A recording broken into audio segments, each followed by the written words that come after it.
Panglima TNI dengan tegas menyampaikan untuk ambil tindakan, jangan ragu-ragu. Siap balaskan dendam, pasukan TNI bersiap eksekusi militer AS dan Israel penyerang anggota TNI. Saya sudah bersumpah untuk menghancurkan Aceh. Ya. Tersampaikan. Ya. Saya sudah perintahkan segera untuk anggota kita yang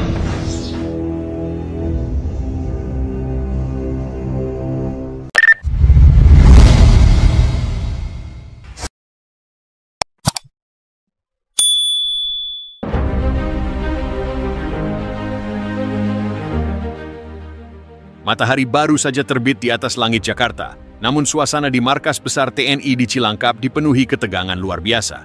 Dalam ruang komando bawah tanah yang dijaga ketat, Panglima TNI Jenderal Andika Prasetya berdiri tegak di depan peta digital Timur Tengah yang diproyeksikan ke dinding besar. Di pojok kiri layar, bendera merah putih berdampingan dengan tanda hitam bertuliskan, Operasi Arjuna, keadilan untuk prajurit gugur. 3 hari sebelumnya, sebuah konvoi pasukan TNI yang tengah menjalankan misi kemanusiaan dan penjaga perdamaian di Gaza diserang secara mendadak oleh pesawat tak berawak milik koalisi Amerika Serikat dan Israel. Serangan itu menewaskan 7 prajurit TNI, termasuk 2 dari satuan elit Kopassus. Pemerintah Indonesia mengecam keras insiden tersebut. Namun pernyataan permintaan maaf dari Washington dianggap tidak tulus, bahkan disusul dengan dalih kesalahan sistem identifikasi target. Rakyat Indonesia murka, media sosial dibanjiri tagar imeishi balaskan TNI, dan ribuan rakyat turun ke jalan-jalan menuntut pembalasan. Presiden Republik Indonesia dalam pidato malamnya yang bersejarah menyatakan, bangsa Indonesia tidak pernah memulai perang. Namun jika darah prajurit kami tumpah karena kebiadaban yang disengaja, maka kami tidak akan tinggal diam. Untuk saudara-saudara kami yang gugur, kita akan menegakkan keadilan. Dengan restu penuh dari Presiden dan Dewan Keamanan Nasional, TNI kini bersiap melancarkan Operasi Arjuna, sebuah misi pembalasan berskala terbatas, namun presisi tinggi terhadap pos-pos militer AS dan Israel yang terlibat dalam penyerangan tersebut. Ini bukan operasi besar-besaran, melainkan eksekusi militer rahasia yang melibatkan intelijen tingkat tinggi, infiltrasi pasukan elit, dan perang siber.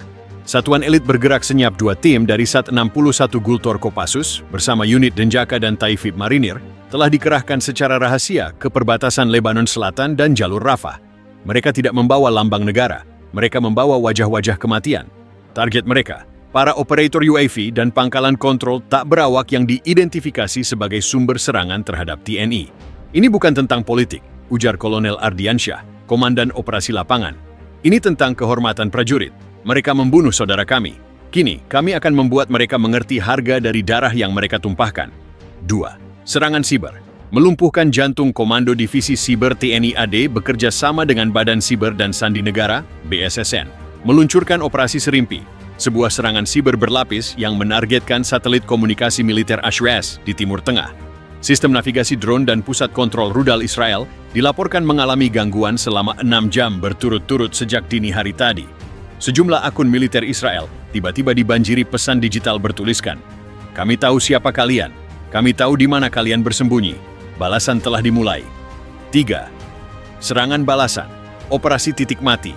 Pada pukul 03.00 dini, hari waktu Gaza, ledakan presisi menghantam satu pangkalan taktis milik pasukan Israel di perbatasan Khan Yunis. Satelit intelijen Rusia dan Turki melaporkan adanya aktivitas militer tak dikenal dari arah laut. Tidak ada negara yang mengklaim serangan tersebut, namun jejak termal dari rudal laut ke darat menunjukkan pola milik peluru kendali She-705 modifikasi yang hanya dimiliki oleh Indonesia. 3 jam kemudian, pangkalan rahasia AS di wilayah utara Yordania juga diguncang ledakan besar.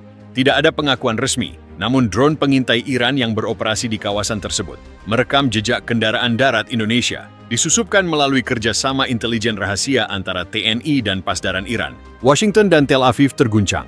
Mereka tak menduga Indonesia, yang selama ini dikenal moderat dan diplomatis, melakukan aksi militer langsung terhadap instalasi mereka. Dalam pernyataan persnya, Presiden AS memperingatkan bahwa setiap serangan terhadap personel Amerika akan dibalas. Namun dunia Arab justru menyuarakan dukungan terhadap Indonesia. Bahkan milisi Houthi di Yaman dan Hizbullah di Lebanon mengibarkan bendera merah putih sebagai tanda solidaritas. Sementara itu, Presiden Republik Indonesia menegaskan bahwa operasi ini bukan tindakan perang terbuka, melainkan pembalasan terbatas terhadap pelaku pembantaian. Kami tidak mencari konflik, tapi jangan pernah anggap darah prajurit kami bisa dibeli dengan diplomasi murahan. Dunia menyaksikan babak baru kebangkitan militer Indonesia. TNI bukan lagi pasukan defensif semata, tetapi kini mampu melakukan aksi militer presisi global, berpijak pada kehormatan, keadilan, dan tekad untuk tidak membiarkan nyawa anak bangsa hilang sia-sia. Para keluarga prajurit yang gugur kini berdiri tegak di upacara penghormatan, menyaksikan bendera merah putih dikibarkan setengah tiang, namun mata mereka memancarkan kepuasan. Keadilan telah ditegakkan. Dan di langit Gaza, bayangan helikopter tak dikenal melintas pelan, membawa pasukan bayangan yang tidak lagi menunggu. Mereka telah mulai membalas.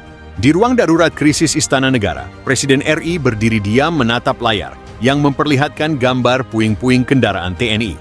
Di belakangnya, Panglima TNI, Kepala BIN, Menlu, dan Menteri Pertahanan menanti perintah. Siapkan operasi Arjuna, ujar Presiden dengan suara dingin.